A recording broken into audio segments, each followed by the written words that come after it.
ஏசாயா தீர்க்கதரிசன புத்தகம் 55ஆம் அதிகாரம் 1 முதல் 4 வசனங்களை வாசிக்க கேட்போம். ஆமென். தாகமாய் இருக்கிறவர்களே, நீங்கள் எல்லாரும் தண்ணீர் அண்டைகளுக்கு வாருங்கள். பணமில்லாதவர்களே, நீங்கள் வந்து வாங்கி சாப்பிடுங்கள். நீங்கள் வந்து பணமுமின்றி விலையுமின்றி திராட்சரசமும் பாலும் கொள்ளுங்கள். நீங்கள் அப்பமில்லாததற்காக பணத்தையும் திருப்தி அளிக்காத பொருளுக்காக உங்கள் முயற்சியையும் செலவழிப்பானேன். நீங்கள் எனக்கு கவனமாய் செவி கொடுத்து நலமானதை சாப்பிடுங்கள். அப்பொழுது உங்கள் ஆத்துமா கொழுப்பான மகிழ்ச்சியாகும். உங்கள் செவியை சாய்த்து என்னிடத்தில் வாருங்கள். கேளுங்கள், அப்பொழுது உங்கள் ஆத்துமா பிழைக்கும். தாவீதுக்கு உறுதியான கிருபைகளை உங்களுக்கு நிரந்தர உடன்படிக்கையாக ஏற்படுத்துவேன். இதோ அவரை மக்கள் கூட்டங்களுக்கு சாட்சியாகவும் மக்களுக்காக தலைவராகவும் அதிபதியாகவும் ஏற்படுத்தினேன். அல்லேலூயா. இந்த மாதத்துல எங்க பார்த்தாலும் கிறிஸ்துமஸ் நெருங்கி வருகிறதுனால அது சம்பந்தமான பிரசங்கங்கள் இருக்கு. ஆண்டவர் எதற்காக மரித்தார், எதற்காக உயர்த்தார், என்ன செஞ்சிருக்கிறாரு அப்படிங்கிறத குறித்து கற்றுக் கொடுக்கிற பிரசங்கங்கள் ஏராளமாக இருக்கும். அப்படிப்பட்டது தான் இதுவும். நம்முடைய ஆண்டவர், நம்முடைய தேவனாகிய இயேசு கிறிஸ்து நமக்கு எப்படி இருக்கிறாராம்? தலைவராகவும் அதிபதியாகவும். ஆமென். அல்லேலூயா. தலைவராகவும் அதிபதியாகவும். ஏனென்றால் வேதம் சொல்லுகிறது, சபைக்கு தலைவர் யாரு? கிறிஸ்து சபைக்கு தலைவராயிருக்கிறார். ஆமென். அல்லேலூயா.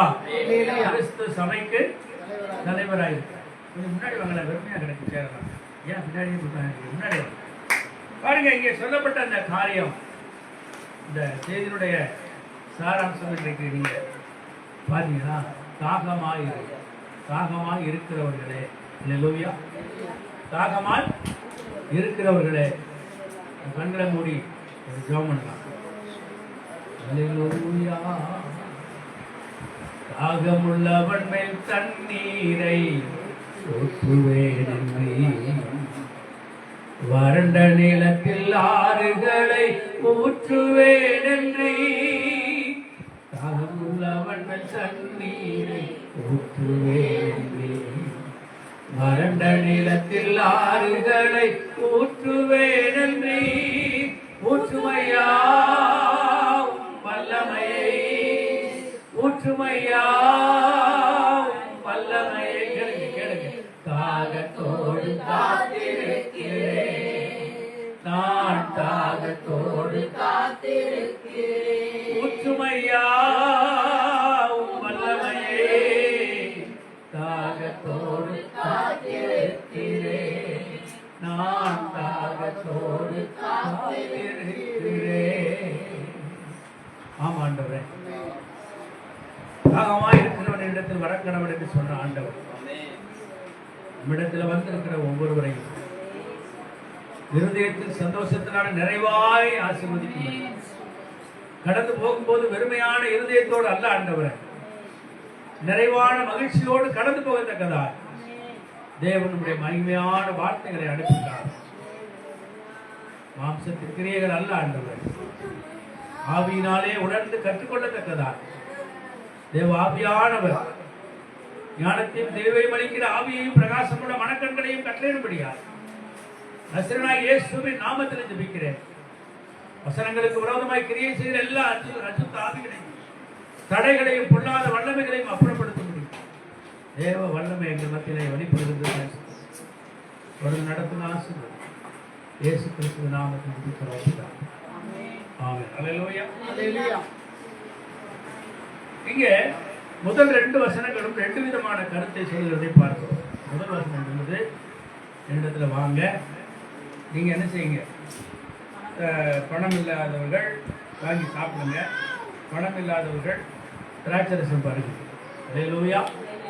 சாப்பிடுவது, பருகுவது, ரெண்டு காரியங்களும் நமக்கு சபையில மாதந்தோறும் நாம் கடைபிடிக்கிறோம். நம்ம இந்த முதல் வாரத்துல நாம் என்ன செய்வோம்? அவருடைய சரீரத்தை அப்பமாய் புசித்து அவருடைய ரத்தத்தை திராட்சரசமாய் குடிக்கிறோம். ஆமென். அல்லேலூயா. இப்படிப்பட்ட ஒரு பாக்கியத்தை கர்த்தர் நமக்கு இலவசமாய் கொடுத்திருக்கிறார். அல்லேலூயா. அல்லேலூயா. உலகத்துல எங்கேயுமே கிடைக்காத அந்த பாக்கியமான அந்த வாழ்க்கையை கர்த்தர் அவருடைய உடன்படிக்கையில ஒப்பு கொடுத்தவர்களுக்கு கொடுத்திருக்கிறார். அல்லேலூயா. ஆகவே ஆனால் இரண்டாவது வசனம் ஒரு மாற்று கருத்தை சொல்லுகிறது. நீங்கள் இதுவரை அப்பமில்லாததற்காக பணத்தையும் திருப்தி அளிக்காத பொருளுக்காக உங்கள் முயற்சியையும் செலவழிப்பானேன்.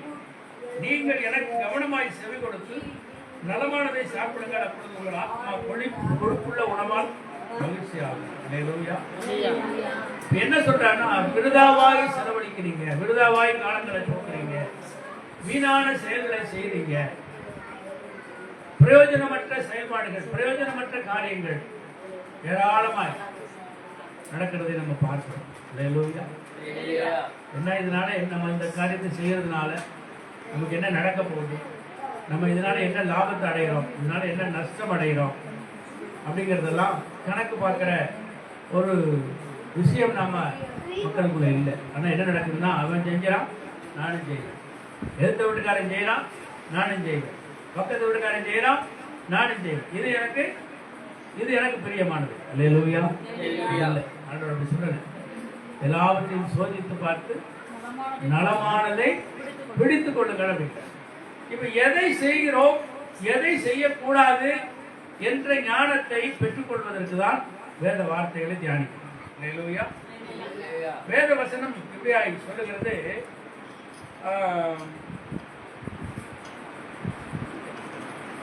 1 யோவான் 5:39-42 வரைக்கும் படிச்சு பாருங்க.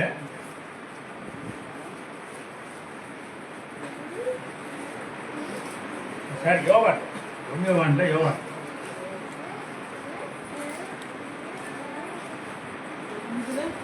39. வேத வாக்கியங்களை ஆராய்ந்து பாருங்கள். வேத வாக்கியங்களை ஆராய்ந்து பாருங்கள். அவைகளால் உங்களுக்கு நித்திய ஜீவன் உண்டென்று அவைகளால் உங்களுக்கு என்ன உண்டு? நித்திய ஜீவன் உண்டென்று எண்ணுகிறீர்களே. என்னை குறித்து சாட்சி கொடுக்கிறவளும் அவைகளே. அப்படி இருந்தும் உங்களுக்கு வாழ்வு உண்டாகும்படி என்னிடத்தில் வர நீங்கள் மறுத்தீர்கள். நான் மனிதனிடமிருந்து மகிமையை ஏற்றுக்கொள்வதில்லை. நான் உங்களை அறிந்திருக்கிறேன், உங்கள் இருதயங்களில் தேவ அன்பு இல்லை என்று அறிந்திருக்கிறேன் அப்படிங்கிறார். இஸ்ரவேல் ஜனங்களிடத்தில் காணப்பட்ட அந்த ஒரு மாறுபாடான வாழ்க்கை, எதிர்மறையான வாழ்க்கை கர்த்தருடைய உபதேசத்துக்கு எதிராக இருந்தது. வேத வாக்கியங்களை ஆராய்ந்து பாருங்கள், அவைகளால் உங்களுக்கு என்ன உண்டு? நித்திய ஜீவன் உண்டு. ஆமென். அப்ப நித்திய ஜீவன், நித்திய ஜீவன் என்னது? நமக்கு என்ன சொல்லப்பட்டிருக்கிறது? பரலோகத்தை வாக்கு பண்ணி இருக்கிறார் ஆண்டவர். அப்ப இந்த பரலோக தேவ சமூகத்துக்கு பரலோகத்தில் யார் இருக்கிறா? யார் இருக்கிறா? யார் இருக்கிறா? பிதாவாகிய தேவன் நம்முடைய ஒரே பேரான குமாரன் வலது வாசத்துல நமக்காக பரிந்து பேசிக் கொண்டிருக்கிற இடத்துல நாமும் போய் சேர்வதற்கு இந்த உலகத்தில் நம்மை கர்த்தர் ஆயத்தப்படுத்திக். ஆகவே எப்படி இந்த கிறிஸ்தவ வாழ்க்கை என்பது எதற்காக வாழணும், எதற்காக வாழணும் என்பதை நாம் இந்த வேத வார்த்தையை ஆராய்ச்சி பார்த்தாதான் தெரியும். அல்லேலூயா. சில பேர் பைபிளை எதுக்காக படிக்கிறாங்கன்னா, உலகத்துல பெரிய அறிஞர்கள் இருக்கிறாங்க, ஞானிகள் இருக்கிறாங்க, கல்விமான்கள் இருக்கிறாங்க, சமூக பெரியோர்கள் இருக்கிறாங்க. அவங்க பைபிளை படிப்பாங்க, குர்ஆனை படிப்பாங்க, பகவத்கீதையை படிப்பாங்க, ராமாயணத்தை படிப்பாங்க, என்னென்ன உலகத்துல ஆன்மீக புத்தகங்கள் இருக்கிறதோ எல்லாத்தையும் ஆராய்ச்சி பார்ப்பாங்க, படிப்பாங்க. ஆனா அவங்க அறிவுக்கு எடுத்துக் கொள்வார்கள், மேடை பேச்சுக்காக அறிவுக்காக எடுத்துக் கொள்வார்கள். அல்லேலூயா. ஆனா ஆண்டவர் என்ன சொல்றாருன்னா, இந்த வேதத்தை ஆராய்ந்து பார்க்கிறவர்கள் நித்திய ஜீவனுக்காக எடுத்துக்கொள்ள வேண்டும் என்று நமக்கு போதிக்கிறார். ஆமென். அல்லேலூயா. இந்த உலகத்தில் வாழ போற வாழ்க்கை கொஞ்ச காலம், இந்த வாழ்க்கைக்கு முடிவு இன்னொரு வாழ்க்கை இருக்கிறது. அல்லேலூயா. அதை குறித்து அறிந்து கொள்வதற்கு நாம் வேதத்தில் வார்த்தைகளை கற்றுக்கொள்ள வேண்டும் என்று தியானிக்க வேண்டும் என்று ஆண்டவர் விரும்புகிறார். மதங்கள் ஏராளமாக இருக்கிறது, இனப்பிரிவுகள் ஏராளமாக இருக்கிறது, மொழிகள் ஏராளமாக இருக்கிறது. இவரெல்லாம் எப்படி பிரிந்தது என்று பார்க்கும் பொழுது வேதத்தில் இருக்க ஆதாரம் ஏராளமாக இருக்கு. ஆமென். அல்லேலூயா. இன்றைக்கு மதங்கள் என்று சொல்லப்படுகிற இந்த அனுபவங்கள் எப்படி பிரிந்தது என்று வேதம் சொல்லுகிறது. கிறிஸ்தவ மதம் என்று ஒரு சிலர் மத ரீதியாக கோட்பாடுகளை கொண்டாடுகிறாங்க. எப்படி சொல்றது? இயேசு கிறிஸ்துவின் உபதேசத்தை உண்மையாக ஏற்றுக்கொண்டவர்கள், அவருடைய ஆவியை பெற்றவர்கள் கிறிஸ்தவர்கள். பேர் வச்சவெல்லாம் கிறிஸ்தவன் இல்லை. நல்லா புரிஞ்சுக்கணும். பேர் வச்சவெல்லாம் கிறிஸ்தவன். கிறிஸ்தவத்தில் வேதம் என்ன சொல்றதோ அதன்படி வாழ்ந்து காட்டுகிறவன் கிறிஸ்தவன். அதே போல மற்ற இடங்கள்லையும் இருக்கிறது. இப்போ நமக்கு இஸ்லாம் மதத்தை குறித்து நமக்கு எந்த கருத்து வேறுபாடும் கிடையாது. நம்ம எல்லா மக்களையும் நேசிக்கிறோம். நான் உங்களுக்கு சொல்லியிருக்கிறேன், பக்கத்தில் இருந்த அந்த அருமையான இந்த மனுஷன் கஷ்டப்படும் போது கூப்பிட்டு வச்சு அவருக்காக ப்ரேயர் பண்ணி அவருடைய வாழ்க்கையில் கர்த்தர் ஒரு மாற்றத்தை கொடுத்தார். சந்தோஷமா பிஸ்னஸ் பண்ணிக்கிட்டு இருந்தார். அல்லேலூயா. வரலையே தவிர ஆனால் அவர் மனசாட்சிக்கு நல்லா தெரியும், இந்த மனுஷன் ஜெபம் பண்ணா ஆண்டவர் நமக்கு உதவி செஞ்சிருக்காரு. அல்லேலூயா. அப்ப அது மாதிரி பாருங்க, ஏன் அங்க சில கோட்பாடு பிடிவாதம் ஏன் பிடிக்கிறாங்க அப்படின்னா, இஸ்மவேலுடைய அந்த உபதேசங்கள் அங்கே குரான்ல வெளிப்படுத்துறதுனால அங்கே நமக்கு பைபிளுக்கும் குரானுக்கு ரொம்ப பெரிய வித்தியாசம் அப்படின்னு கிடையாது. ரொம்ப பெரிய வித்தியாசம் எல்லாம் கிடையாது. அவங்க எல்லாம்பாங்க நம்ம பிதாம்பாங்க, அவங்க இப்ராஹிம்பாங்க நம்ம ஆபிரகாம். நீங்க அங்கே ஈசாக்குமாங்க நம்ம யாக்கோபு. சாரி, ஈசாம். ஈசாக்கா நம்ம ஈசா இல்லையா? அங்கே ஈசா என்று சொல்லும் பொழுது பைபிள்ல இருந்து குரான்ல இருக்குது, ஈசா நபி தான் மீண்டும் மீட்பராய் இந்த உலகத்துக்கு வருவார். ஆனா அங்க இருக்கிற போதகர்கள் அதை மறைச்சிடுவாங்க, அது சொல்ல மாட்டாங்க. ஏன்னா மக்கள் இயேசுவை நம்பிடுவாங்கன்னு சொல்லி சொல்ல மாட்டாங்க. நான் படிச்சிருக்கிறேன், குரானை கொஞ்சம் படிச்சிருக்கிறேன், முழுவதும் படிக்க என்னால் முடியல. ஒரு இடத்துல வாங்கி படிச்சுட்டு தான் திடீர்னு வாங்கிட்டு போயிட்டாங்க. அதுக்கு பிறகு எனக்கு இந்த வாய்ப்புகள் கிடைக்கல. ஆனால் இந்த கருத்துக்கள் நான் படித்த கருத்து. ஈசா நபி மீண்டும் வருவார், அவர் தான் மனிதனுடைய பாவத்துக்காக மரித்து உயிர்த்தெழுந்தார், அவர் மீண்டும் வருவார், மனுஷனை மீட்டெடுக்கிறவர் அவர் தான் என்று குரான்ல இருக்கிறதை அவர் மறைச்சிருவாங்க. மற்றபடி அவங்க போதிக்கிறதெல்லாம் இருக்கும், கடைபிடிக்கிறதுல நிறைய மக்கள்கிட்ட வேறுபாடு, அது நம்ம கண்கூட பார்க்கலாம். அப்போ மற்றவங்க இருக்கிறாங்க, அங்கெல்லாம் எப்படி உருவாச்சு அப்படின்னா, பழைய ஏற்பாட்டின்படி அங்கே உருவ வழிபாடுகள் இன்னும் தொடர்ந்து கொண்டே இருக்கிறது. அது நம்ம அதை பற்றி பேசணும்னா எங்கள் மதத்தை மட்டமாக பேசுகிறாங்கன்னு சொல்லி அதுக்கு ஒரு கூட்டம் எழும்பு. நம்ம அதை மட்டமாலாம் பேசுறது இல்லை. இது எங்கேருந்து வந்தது நம்ம சொன்னாலே அவங்களுக்கு என்ன செய்ய மாட்டேங்குது. ஏன் விக்கிரகத்தை வணங்குறதெல்லாம் இது பைபிள் இருக்கியா? இது ஆரம்பத்தில் பைபிளில் பழைய ஏற்பாட்டில் உள்ளது, இதை நீங்கள் கடைபிடிச்சிட்டு இருக்கிறீங்க, இது எங்களுக்கு உள்ளது, நாங்கள்லாம் விட்டுட்டோம். நாங்கள் இயேசு கிறிஸ்து எங்களை புதிய அனுபவத்துக்குள்ள கொண்டு வந்துட்டோம், நாங்கள் மாறிக்கிட்டோம், நீங்களும் வாங்க அப்படின்னா கேட்க மாட்டாங்க. கேட்குற ஆட்கள் ரட்சிக்கப்படுவாங்க. அல்லேலூயா. ஆகவே மதங்கள் என்பதும் மனிதனை வாழ வைக்காது. என்னை பொறுத்தவரை கிறிஸ்தவ மதம், நான் அடிக்கடி சொல்றது, மத கோட்பாடுகள் அடங்கிய கிறிஸ்தவ மதமும் வாழ வைக்காது. ஆனால் அந்த வேத வார்த்தை நம்ம வாழ வைக்கும். வேத வார்த்தைக்கும் மதத்துக்கும் சம்பந்தமே கிடையாது.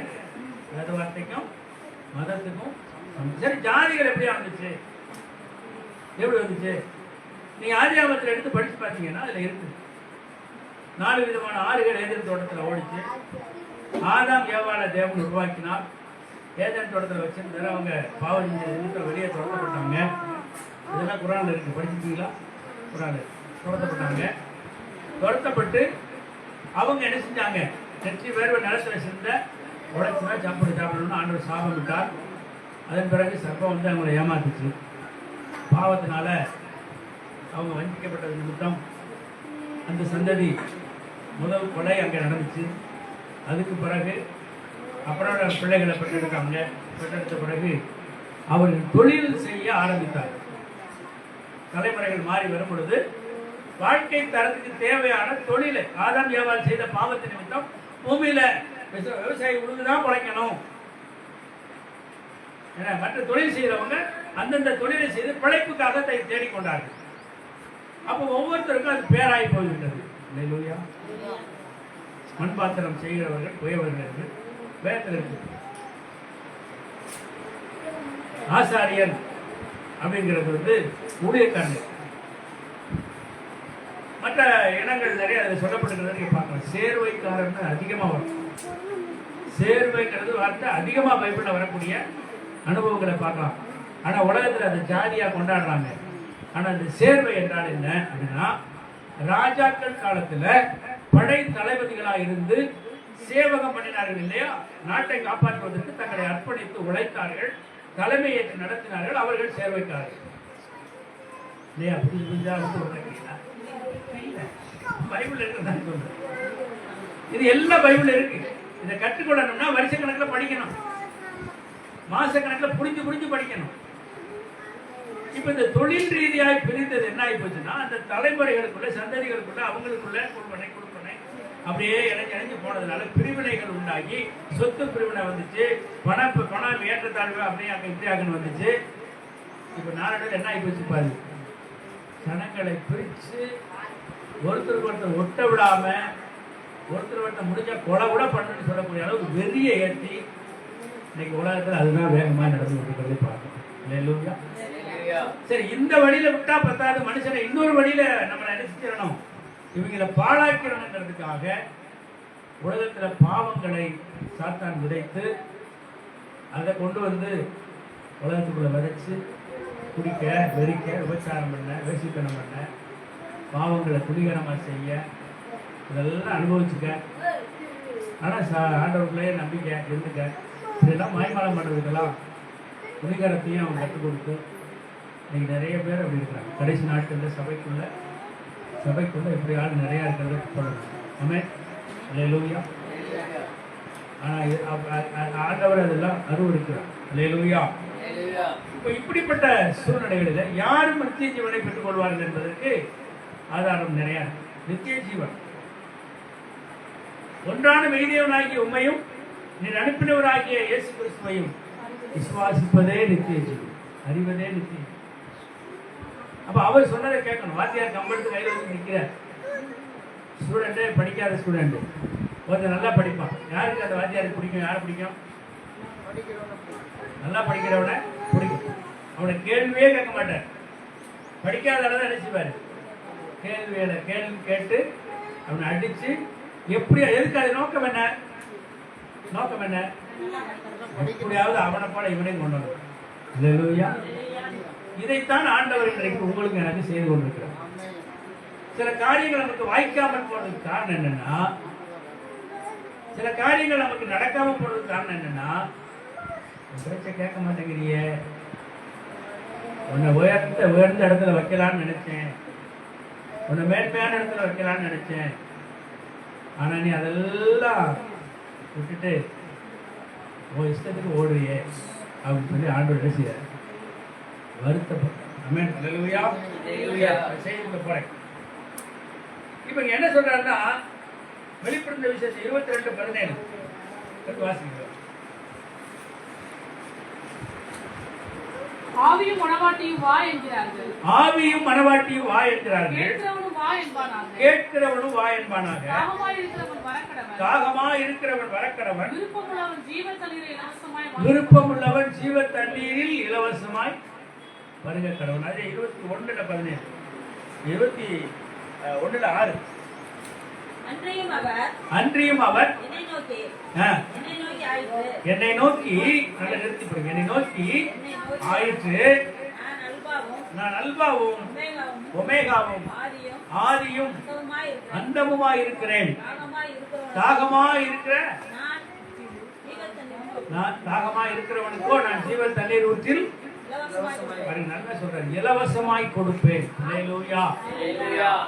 இப்ப இந்த 2 வசனங்களும் எதை குறிக்கிறது? ஆவியும் மனவாட்டியும் வா என்கிறார்கள்.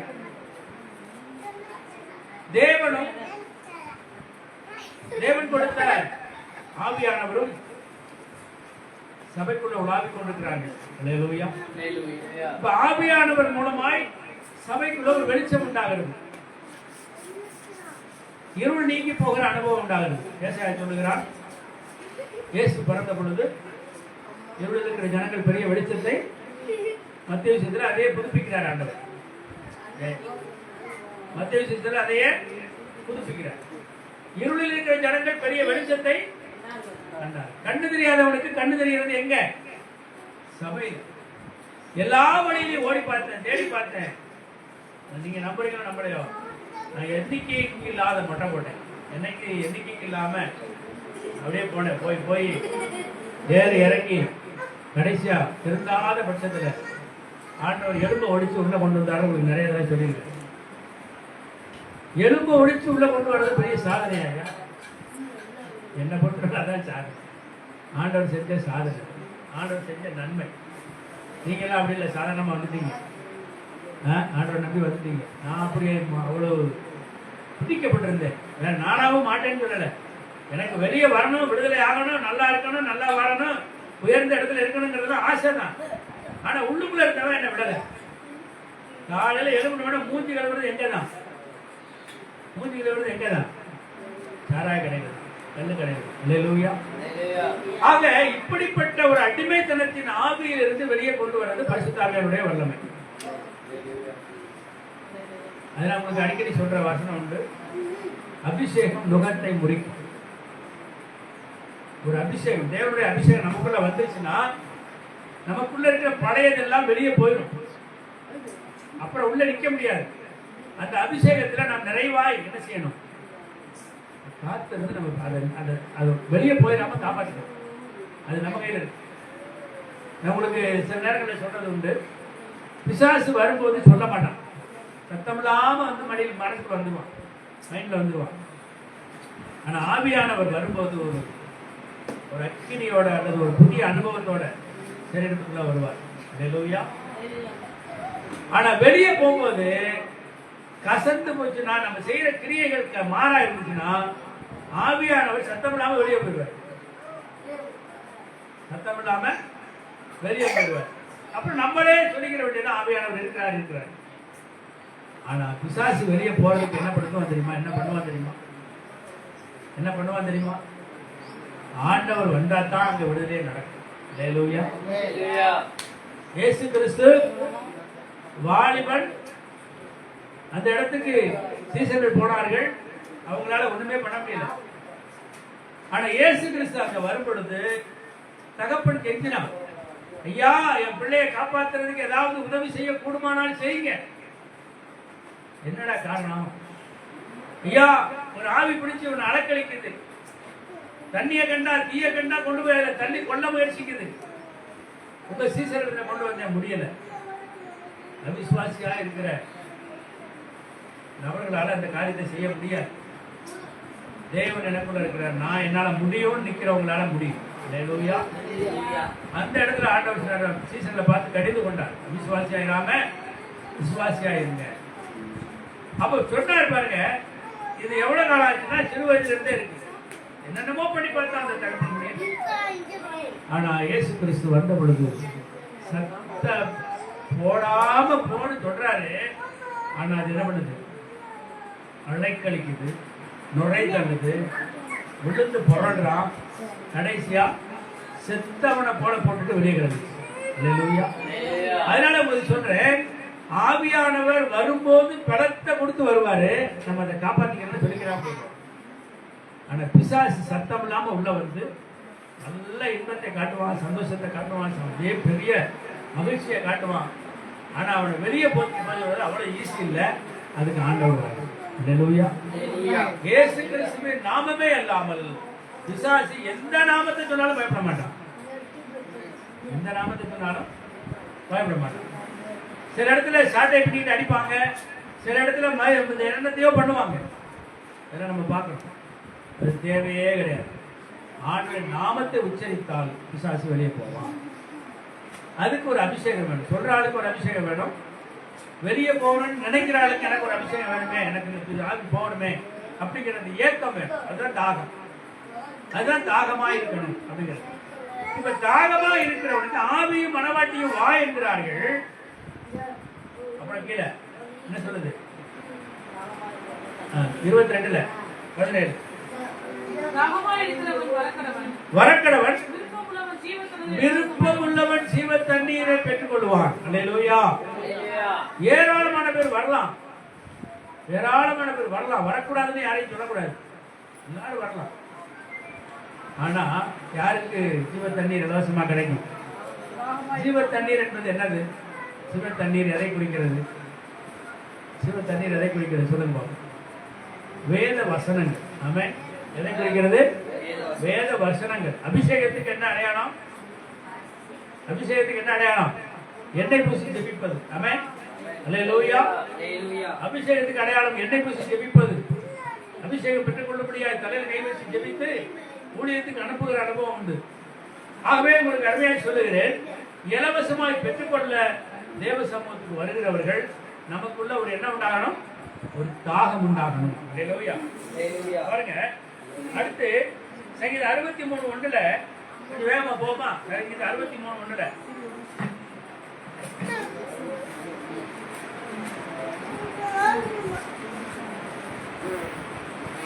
தேவனே, நீர் என்னுடைய தேவன். அதிகாலமே உம்மை தேடுகிறேன். அதிகாலமே உம்மை தேடுகிறேன். வறண்டதும் விடாய்த்ததும் தண்ணீரற்றதுமான நிலத்திலே என் ஆத்துமா உம்மேல் தாகமாய் இருக்கிறது. என் மாம்சமானது உம்மை வாஞ்சிக்கிறது. பாருங்க, நான் வச்சுக்க பைபிள் சொல்லுது, தேவனே நீர் என்னுடைய தேவன், அதிகாலையில் உம்மை தேடுகிறேன். வறண்டதும் வீணானதும் தண்ணீரற்றதுமான நிலத்திலே என் ஆத்துமா உம்மேல் தாகமாய் இருக்கிறது. என் மாம்சமானது உம்மை வாஞ்சிக்கிறது. அல்லேலூயா. என் மாம்சம் தண்ணீரற்ற நிலத்துல, காஞ்சி போன ஒரு நிலத்துல தண்ணியை ஊத்துனா என்ன ஆகும்? தண்ணி ஊத்துனா என்ன ஆகும்? பேசுங்க, என்னோட பேசுங்க. தண்ணி ஊத்துனா என்ன ஆகும்? காஞ்சி போச்சு இடத்துல மணலா இருக்கு. தண்ணியை ஊத்துனா என்ன செய்யும்? குடிச்சிடும். குடிச்சு குடிச்சு ஊத்த ஊத்த ஊத்த என்ன செஞ்சிடும்? ஒரு குறிப்பிட்ட நேரத்துக்கு மேல அது குடிக்க என்ன காரணம்? அது நிறைவாய் குடிச்சிருச்சு, தேவையான அளவு குடிச்சிருச்சுன்னு அர்த்தம்.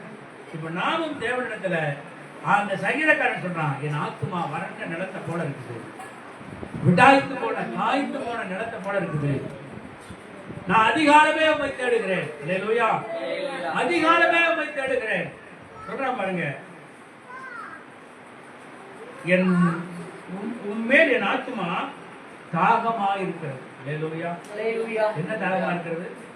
சரீரம் வறண்டு போயிருக்கிறது.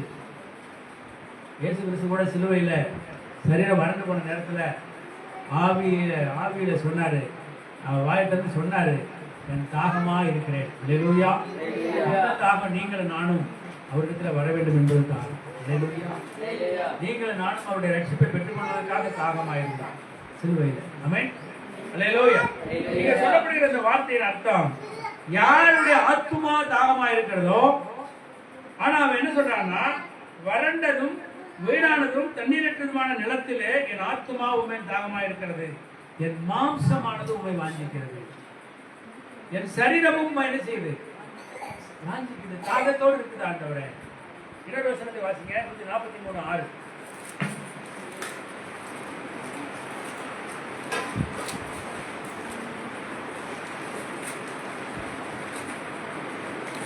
என் கைகளை உமக்கு நேராக விரிக்கிறேன். என் கைகளை உமக்கு நேராக விரிக்கிறேன். வறண்ட நிலத்தை என் ஆத்துமா உம்மீது தாகமா இருக்கிறது. அல்லேலூயா. இந்த வார்த்தையை சேலாங்கிற வார்த்தை பக்கத்துல போட்டிருக்கா? போட்டிருக்கா? சேலா போட்டிருக்கா? போட்டிருக்கா? அடிக்கடி பைபிள்ல போட்டிருக்கா? சேலான்னு இல்லையா? சேலான்னு என்ன அர்த்தம்? சேலான்னு என்ன அர்த்தம்?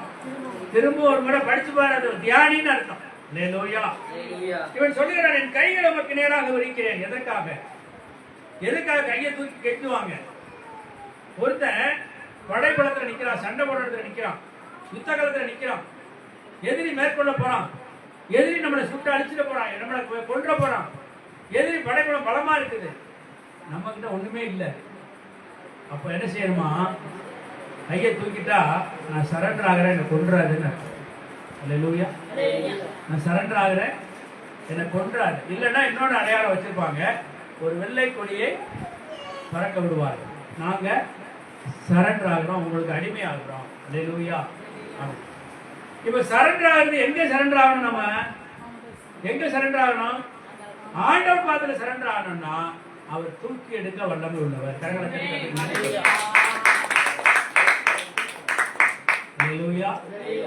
இப்ப சொல்றான். ஏன் இவன் சொல்றான் அப்படின்னா, அவன் ஒரு ராஜா, அந்த தேசத்துக்கு அதிபதியா இருக்கிறான், ராஜாவா இருக்கிறான். அவனுக்கு படைபலம் இருக்குது, அவனுக்கு குடும்பம் இருக்குது, பிள்ளைகள் இருக்கிறாங்க, அவனுக்கு எல்லா ஆஸ்தி சொத்து எல்லாம் வந்து சேர்ந்துருச்சு. இப்ப சொல்றான், ஆண்டவரே என் கைகள் உங்களிடத்து நேராக, இதெல்லாம் ஒண்ணு.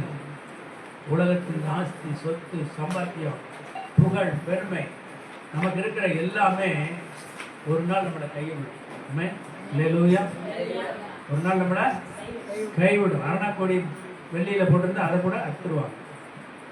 ஒரு இடத்துல ஒரு கிறிஸ்தவ குடும்பத்தில் நடந்த விஷயம். உலகம் சபைக்கு போறாங்க. ஒரு சின்ன ஒரு கிராமம் நம்ம ஒரு மோதிரத்தை ஒரு அம்மா இறந்து போயிட்டாங்க. குடும்பத்தில் வச்சாச்சு, வெட்டியெல்லாம் போட்டு மூடியாச்சு. மண்ணை போட்டு மூடப்பட்ட நேரத்துல கத்திக்கிட்டு வராங்க.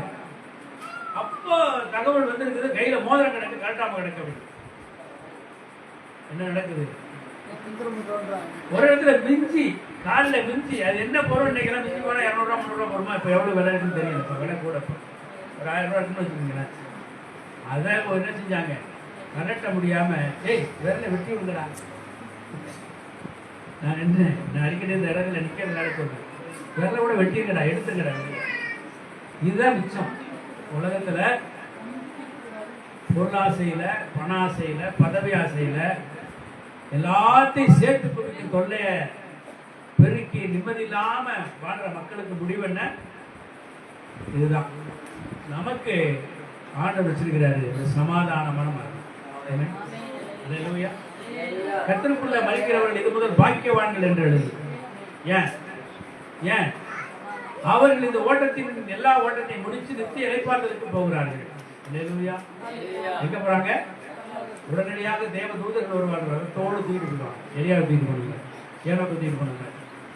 எலியாவும் ஏனோக்கும் மரணத்தை காணாதவர் எடுத்துக் கொள்ளப்பட்டார். அதுக்கு பின்னாடி எடுத்துக் கொள்ளப்பட்டவர் இயேசு கிறிஸ்து மாட்டார். ஆமென். அவர் சரீரத்தோடு எழும்பி போனார் என்று வேதம் சொல்லுது. எப்படி போனாரோ அப்படியே வரப்போறார்.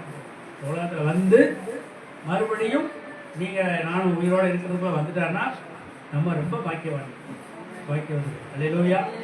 கொஞ்சம் காலம் கடந்து போச்சுனால ஒன்றும் தப்பு இல்லை. கர்த்தருக்குள் மரித்தால் அந்த விஷயம். அல்லேலூயா. ஆகவே எனக்கு இங்க சொல்லுகிறான், சங்கீதக்காரன் சொல்லுகிறான், என் கைகளை என்ன செய்யற உமக்கு நேராக. இன்னொரு வருஷத்துல 42:2 சங்கீதம் 42:2 வாங்கி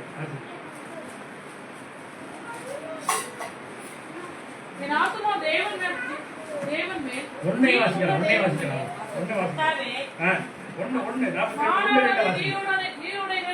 மானானது நீரோடைகளை வேண்டி கதறுவது போல தேவனே என் ஆத்துமா உம்மை வாஞ்சித்து கதறுகிறது. என் ஆத்துமா உயிருள்ள தேவன் மேலேயே தாகமா இருக்கிறது. நான் எப்பொழுது தேவனுடைய முன்னிலையில் வந்து நிற்பேன். அல்லேலூயா. உயிருள்ள தேவனிடத்துல என் ஆத்துமா மானானது நீரோடையை வாங்கிட்டு கதறுவது போல நான் கதறுது.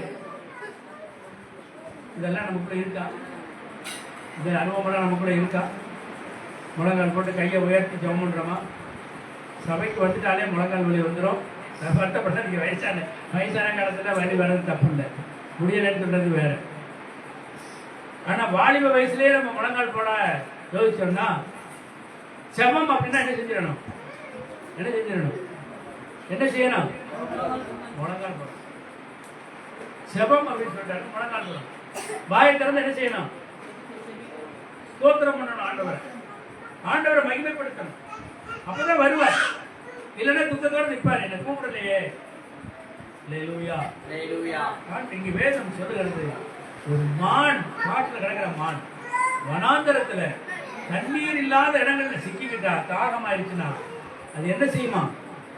அது போல வேகமா ஓட முடியாத அளவுக்கு ஓடுமா. எதுக்கு?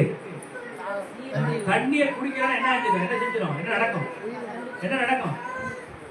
உயிர் போயிடும். உயிரை காப்பாத்துறதுக்கு அது எவ்வளவு தூரமா இருந்தாலும் பரவாயில்ல, ஓடும். இந்த சங்கீதக்காரனாகிய தாவீது சொல்லுகிறான், மான போல என் ஆத்மா என்ன செய்யும்? நான் அவ்வளவு தாகமா இருக்கேன், எப்பொழுது உங்க சமூகத்துல வந்து நிற்பேன், முன்னிலையில வந்து நிற்பேன், எப்பொழுது உங்க முன்னாடி வந்து நிற்பேன்னு நான் தாகமா இருக்கிறேன். ஹல்லேலூயா. எதிரி துரத்திட்டு வரான். எதிர்த்தாப்புல போலீஸ் ஸ்டேஷன் இருக்குது, எதிர்த்தாப்புல போலீஸ் ஸ்டேஷன் இருக்குது. எதிரி துரத்திட்டு வரான். தப்புறதுக்கு வழி தெரியல, ஓட இடம் தெரியல. பார்த்தாச்சு, என்ன செஞ்சிருவோம்? முன்னே காட்ட வேகமா ஓடி போலீஸ் ஸ்டேஷன்ல ஓடிடுவோம். அங்க இருக்கிற எல்லைக்குள்ள போயிட்டா துரத்துறவனால என்ன செய்ய முடியாது, உள்ள வர முடியாது. அதுபோல பிசாசு நம்மளோட வாழ்க்கையில துரத்திக்கிட்டே இருப்பான். பல விதமான துன்பங்களை கொடுப்பான், துயரங்களை கொடுப்பான், பாடுகளை கொடுப்பான், வேதனைகளை கொடுப்பான், வியாபாரங்களை கொடுப்பான். தூக்கம் வராது.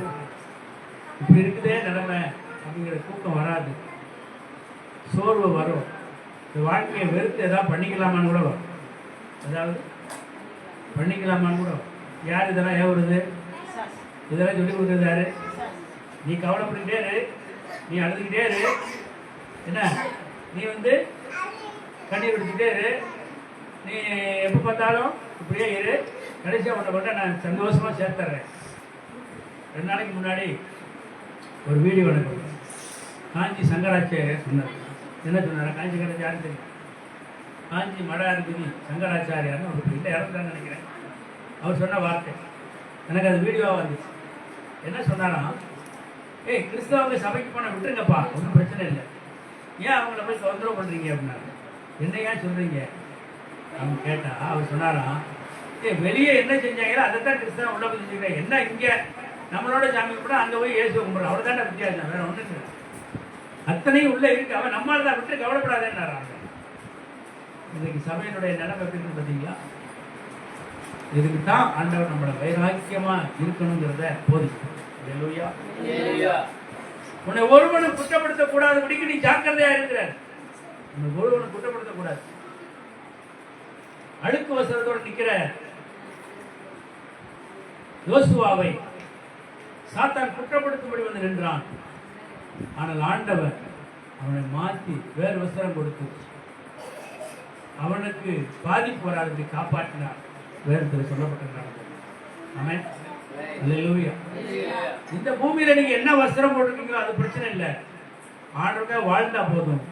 பரலோகத்தில் நமக்கு எப்போதும் வெண்வஸ்திரம் தரித்து தேவ தூதர்களோடு இரவும் பகலும் கர்த்தரை நீர் பரிசுத்தர் பரிசுத்தர் பரிசுத்தர் என்று ஆராதிக்கிற அந்த பாக்கியத்தை உண்மையாய் வாழ்கிற கிறிஸ்தவனுக்கு உங்களுக்கு எனக்கு கற்று தந்திருக்கிறார்.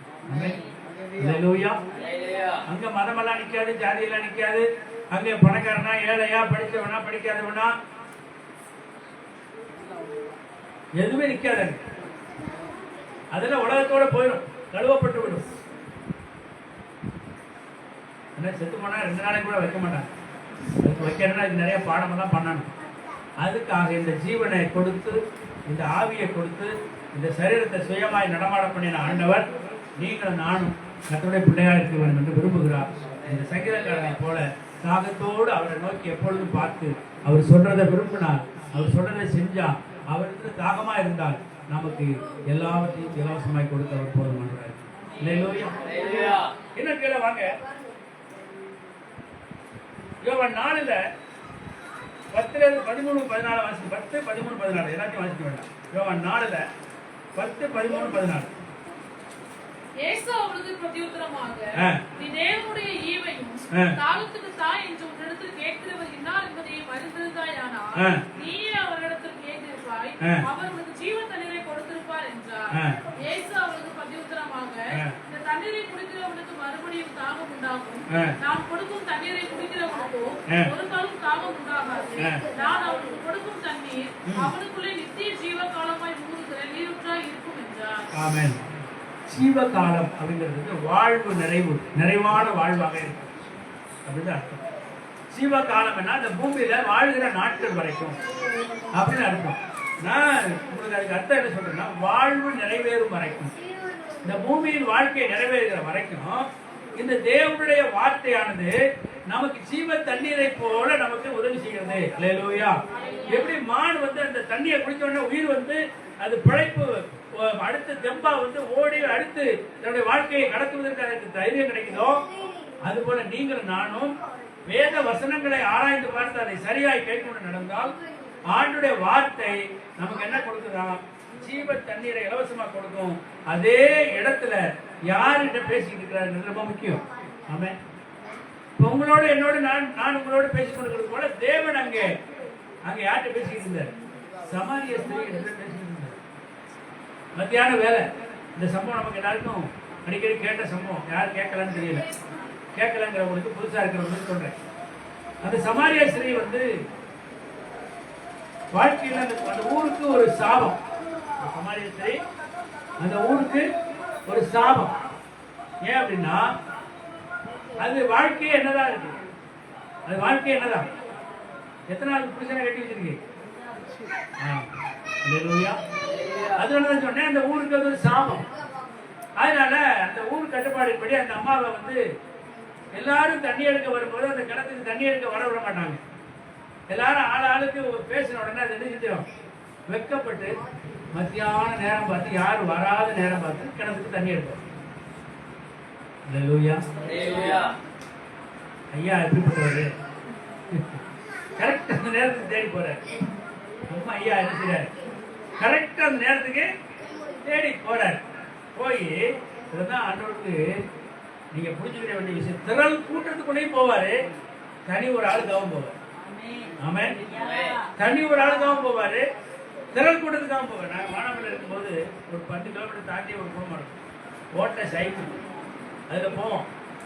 அதில் போயிட்டு அந்த ஊருக்கு போயிட்டு வந்த ஊழியக்காரங்க அந்த ஊருக்கு இவ்வளவு தூரம் எப்படியா வாரம் போறான்னு கேட்பாங்க. வாரம் எப்படியா போறேன்னு கேட்பாங்க. அந்த ஓட்ட சைக்கிள் கூட இல்லாம பஸ்லேயே போன ஒரு காலங்கள். பஸ்லேயே போற நாட்கள் சைக்கிளை சரி பண்றதுக்கு காசு இருக்காது.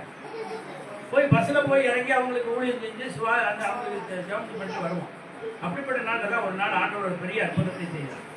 நல்ல ஒரு வெயில் காலங்கள், மேக கூட்டமே இல்லாத ஒரு நேரம்.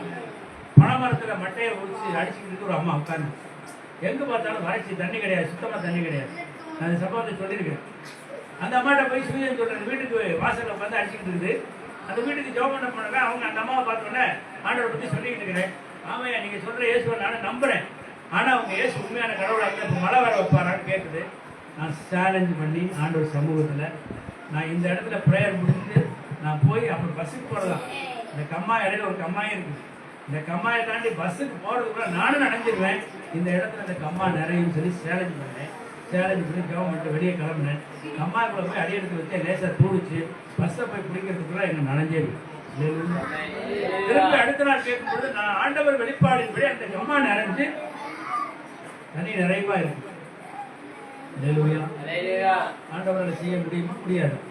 முடியும், அவரால் முடியும்.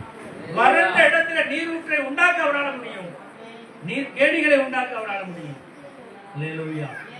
என்ன எங்க இருக்கு விஷயம் அப்படின்னா விசுவாசத்துக்குள்ளதான். எங்க இருக்கு விஷயம்? விசுவாசத்துக்குள்ளதான் இருக்கு. என்னை அவர் கைவிட மாட்டார், என்னை தலைநிமிர பண்ணுவார். எனக்காக அவர் மரிச்சிருக்கிறார், என்னை காப்பாற்றலாம். நான் மறிக்க வேண்டிய இடத்துல அவர் மறிச்சிருக்கிறார் அப்படின்னு விசுவாசம் இருந்தா அது நடக்கும். அல்லேலூயா. இந்த வார்த்தை அழகாய் நம்ம பார்க்கிறோம். அந்த வார்த்தை அழகா பார்க்கிறோம். 13:14 பார்க்கும்போது இயேசு அவனுக்கு மறுபடியாக நான் கொடுக்கிற தண்ணீரை குடிக்கிறவனுக்கு நீ எடுக்கிற தண்ணீருக்கு மறுபடியும் தாகம் உண்டாகும். நீ எனக்கு தாகத்துக்கு தண்ணி குடிச்சா நீ குடிக்கிற தண்ணீரை தாகம் இருக்கும், மறுபடியும் தாகம் வரும். அது ஓயாம தாகம் எடுக்கும், தண்ணி குடிக்கணும். ஆனா நான் கொடுக்கிற தண்ணீர் ஜீவ காலம் எல்லாம் வாழ்நாள் முழுவதும் உனக்கு தாகம் உண்டாகாத தண்ணீரை நான் கொடுக்கிறேன். அல்லேலூயா. அப்ப இந்த மனுஷிக அது அறிவுல புரிஞ்சுக்கிற முடியாது, இது ஆவிக்குரிய அறிவுல தான் புரிஞ்சுக்கிற முடியும். அல்லேலூயா. அது எப்படியா சரீரம் தாகம் இல்லாம இருக்கும்? தாகம் எடுக்கும். உலகத்தின் தண்ணீரை குடிக்கிறவர்களுக்கு தாகம் எடுக்கும். ஜீவ தண்ணீரை குடிக்கிறவர்களுக்கு தேவன் மேல இருக்கிற அந்த பற்றுதலினால ஆத்ம தாகம் அமரும். அல்லேலூயா. அல்லேலூயா. ஆகவே இந்த விஷயங்களை அது எப்படி இருக்குமா? அது நிரந்தரமா இருக்கும். அது ஜீவ காலம் எல்லாம் ஊறுகிற நீரூற்றல் ஊறிக்கிட்டே இருக்கும். என்ன ஊறிக்கிட்டே இருக்கும்? அந்த வார்த்தையின் வல்லமையும் அபிஷேகமும் நமக்குள்ள அது என்ன செய்யும்? அது எழுப்பிக்கிட்டே இருக்கும். அதுக்கு பேர் தான் என்னது? ஜீவத்தண்ணி. ஆமென். அல்லேலூயா. ஆர்டிசியன் ஊற்று. ஆர்டிசியன் ஊற்று தானே அது. தண்ணி வந்துக்கிட்டே இருக்கு. என்ன ஊற்று தெரியுமா? தண்ணி வந்துக்கிட்டே இருக்கு. சில இடங்கள்ல போர் போட்டாங்கன்னா அந்த இடத்துல அந்த நீராடி இருந்துச்சுன்னா அது அப்புறம் மோட்டரெல்லாம் வைக்க வேண்டியது தண்ணி வந்துகிட்டே இருக்கும். அப்படி சில இடங்கள் இருக்கு. அந்த இந்த காலங்களில் எல்லாத்தையும் மோட்டரை போட்டு ஒழிஞ்சு கிட்டத்தட்ட ஒவ்வொரு இடத்துலையும் 400 அடி 500 அடி 1000 அடி 2000 அடி போடுறதுக்கெல்லாம் தண்ணி வந்து போய் பூமியில். அப்படிப்பட்ட ஒரு செழிப்பான காலங்கள் இருந்தது. ஆமென். அல்லேலூயா. அந்த செழிப்பான காலங்கள்ல மக்கள் நீதியா வாழ்ந்தாங்க, நியாயமா வாழ்ந்தாங்க. இப்ப அக்கிரமம் பெருத்து போனதுனால எங்க பார்த்தாலும் தண்ணிக்கு வறட்சி காசு கொடுத்து வாங்கி கொடுறான்னு விட்டாரு. என்னது வேலை செஞ்சாலும் ஒழுங்கா சம்பளம் கொடுத்த கவர்மெண்ட் இப்ப என்ன தனியார் மையத்தை கொடுத்து கவர்மெண்ட் கொடுத்தா 50,000 1 லட்சம் 2 லட்சம் கொடுக்கணும். இவனை இப்படி விடுறான்னு சொல்லி 10,000 15,000 சம்பளம் கிடையாது. இன்ஜினியரிங் படிக்கிறான், இன்ஜினியரிங் காலேஜ் படிக்கிறது என் பிள்ளை கடைசி எங்க போய் வேலை பார்க்குறது? ஐடி கம்பெனியில் 15 ரூபாய்க்கு வேலை பார்க்குறது. இன்னைக்கு நிலைமை அதுதான். ஏன்னா பாவமும் அக்கிரமமும் பெருத்து போனதுனால ஆண்டவர் அநேக காரியங்களை இறுக்கி பிடிச்சிட்டாரு. மனுஷனுக்கு செழிப்பு சமாதானம் இல்லை. செழிப்பா இருக்கிற ஒரு கூட்டம் இருக்கிறது, உலகத்துக்காக செழிப்பா இருக்கிற ஒரு பெருங்கூட்டம் இருக்கிறது. அவர்கள் எல்லாம் அந்த பொருளாசையில விழுந்து போனவர்களா இருக்கிறார்கள். அவர்களுக்கும் ஆபத்து தலைக்கு மேல கத்தி தொங்கிட்டு. ஆமென். அல்லேலூயா. உலகத்துல பணம் வேண்டாமா? வேணும். பணம் வேண்டாமா? வேணும். இன்னைக்கு பணம் இருந்தா இந்த இடத்த கரையை போட்டு நம்ம வந்து பெரிய சர்ச்சாவை கட்டி முடிச்சிருக்கோம். அது என்ன தாமதமாகிட்டு இருக்கிறதுனால என்ன காரணம்? பணம் இல்லை. ஆனால் அதற்காக ஊழியம் இல்லை. ஆமென். அல்லேலூயா. ஒரு இடத்துல ஒரு ஆலயத்தை இடிக்க போயிட்டாங்க, சீல் வச்சுட்டாங்க. அங்க இருக்கிற தேவ பிள்ளைகள் எல்லாம் ஊழியக்காரங்களாம் சேர்ந்து சென்னை பட்டணத்தில் எப்படி நடந்தது சமீபத்தில் நாங்கள் ஒரு 100-150 பேர் சேர்ந்து போய் போலீஸ் ஸ்டேஷன் வாசலில் உட்காந்து ஆராதனை ஆரம்பிச்சோம். போலீஸ் ஸ்டேஷன் வாசலில் உட்காந்து என்ன நடக்குது? ஆராதனை நடக்குது. அல்லேலூயா பாட்டு பாடிக்கிட்டு. நமக்கு கட்டணம் முக்கியம் அல்ல. நீங்கள் நானும் சரீரமாக இருக்கிறோம், தேவனுடைய ஆலயமா இருக்கிறோம். நம்ம முக்கியம் அவருக்கு. அவரது சரீரத்தை, இந்த ஆலயத்தை பத்திரமா பாதுகாக்கணும். அப்புறம் தான் அந்த கூடி வருகிற கூடாரம். இது ஒரு பெரிய கட்டடமா இருக்கணும், ஒரு பெரிய மாளிகையா இருக்கணும், அதெல்லாம் தேவையில்லை. கூடி ஜெபிக்கிற இடம் நமக்கு நல்ல தெளிவா ஒரு பக்குவமா இருந்தா போதும். அவங்க நாம் சரீரமாகிய ஆலயத்தை கெடுக்கிறாம அக்கிரமத்தினால, பாவத்தினால, துணிகரத்தினால, குடியினால, வேசித்தனத்தினால கெடுத்துறாம நம்ம என்ன செய்யணும்? பாதுகாக்கணும். ஆமென். அல்லேலூயா. பிசாசு தூண்டுவான், அதை செய்ய உனக்கு எவ்வளவு சந்தோஷம். அதை செய்ய செய்ய நம்ம எல்லாத்தையும் கெடுக்கிற ஆளா. ஒரு வீட்டுக்குள்ள அப்படி ஒரு ஆள் இருந்தா அந்த வீட்டுக்குள்ள எல்லாம் வந்துடும். ஒரு சபைக்குள்ள அப்படி ஒரு ஆள் இருந்தா அந்த சபையில எல்லாம் வரும். எல்லா அநியாயமும் நடக்கும். ஆகவே இதுக்கெல்லாம் நிறைய விளைவுகளை நாம் சந்திக்க வேண்டிய சூழ்நிலை வரும். ஆகவே வேதம் சொல்லுகிறது இன்னும் நிறைய காரியங்கள் இருக்கிறது. ஒரு சில வார்த்தைகளை வாசித்து முடிப்போம். ஆமென். அல்லேலூயா. பாருங்க, யோவான் 6:35 வாசிங்களேன்.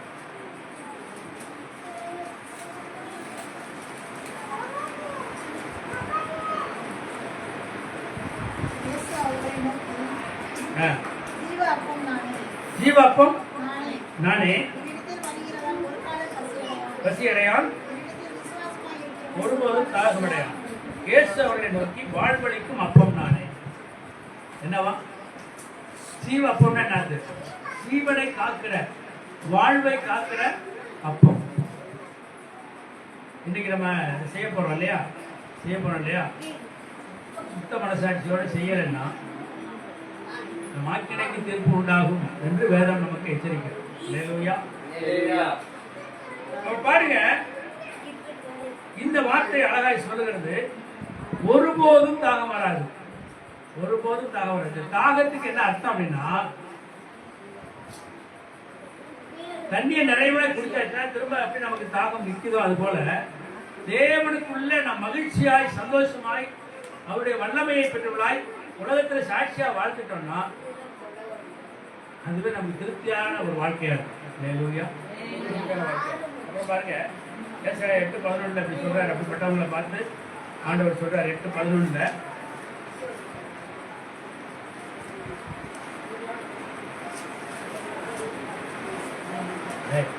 கர்த்தருடைய கரம் என்மேல் அமர்ந்து அவர் என்னுடனே பேசி, கர்த்தருடைய கரம் என்மேல் அமர்ந்து அவர் என்னுடனே பேசி, நான் இந்த ஜனத்தின் வழியில் நடவாதபடி எனக்கு புத்தி சொல்லி விளக்கினதாவது.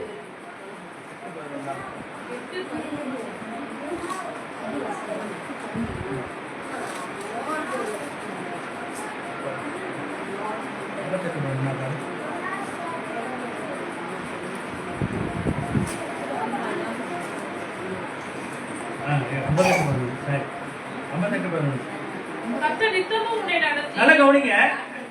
இப்படிப்பட்ட தாகத்தோடு இருக்கிறவர்களை கர்த்தர் என்ன சொல்கிறாரு? கர்த்தர் நித்தமும் உன்னை நடத்தி மகா வறட்சியான காலங்களில் மகா வறட்சியான காலங்களில் உன் ஆத்துமாவை திருப்தியாக்கி உன் ஆத்துமாவை திருப்தியாக்குவார். முதல்ல அதை புரிஞ்சுக்கணும். பாருங்க, இந்த தாகத்தோடு இருக்கிற மக்களை ஆண்டவர் என்ன பண்ணுவாராம்? வறட்சியான காலங்களில் ஆத்துமாவை திருப்தியாக்குவார்.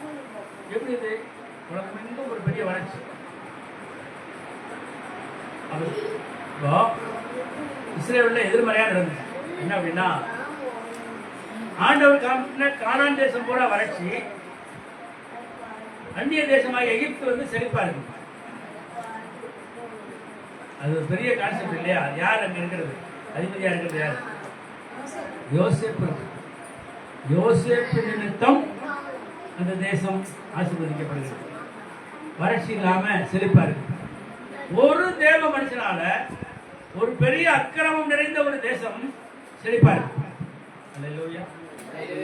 நீங்களும் நானும் இருக்கிற இடம், நாம் தேவ பிள்ளைகளா இருக்கிறதுனால நாம் இருக்கிற இடம் ஒரு சமாதானமும் செழிப்புமா இருக்கணும். அல்லேலூயா. ஒரு மாற்றம் வரணும். அப்படிப்பட்டவர்களா நாம் இருக்கணும். பாருங்க, வறட்சியான காலங்களில் உன் ஆத்துமாவை திருப்தியாக்கி உன் எலும்புகளை நினமுள்ளதுன்னா என்னது? எலும்புல ஊர் இருக்கும் இல்லையா? எலும்பெல்லாம் யாரு கறி சாப்பிட்டுருக்கீங்க? அதுல அப்படி சத்து உரிக்கும் இல்லையா? அது என்னது? அவ்வளவு சத்து, அவ்வளவு சத்து பொருள். அந்த ஊன் அவ்வளவு சத்து நம்ம பார்க்கறதுக்கு ஒரு மாதிரி தெரியும். அந்த எலும்புல அவ்வளவு பலன் உண்டாகிறதுக்கு எதுதான் ஆதரவு? அந்த உள்ளுக்கிற ஊன் தான். அது கீழே பாருங்க, நினமுள்ளதாக்குவார். நீ நீர்ப்பாய்ச்சலான தோட்டத்தை போலவும் வற்றாத நீரூற்றை போலவும் இருப்பார். அல்லேலூயா. அல்லேலூயா. அதுலயே நீங்க கீழே என்ன படிச்சு பாத்தீங்கன்னா நிறைய காரியங்கள் அதை சொல்லப்பட்டிருக்கு. திரும்ப அந்த 55க்கு வாங்க. அந்த 55ல ஒரு வசனம் ஆண்டவர் எனக்கு காட்டினார்.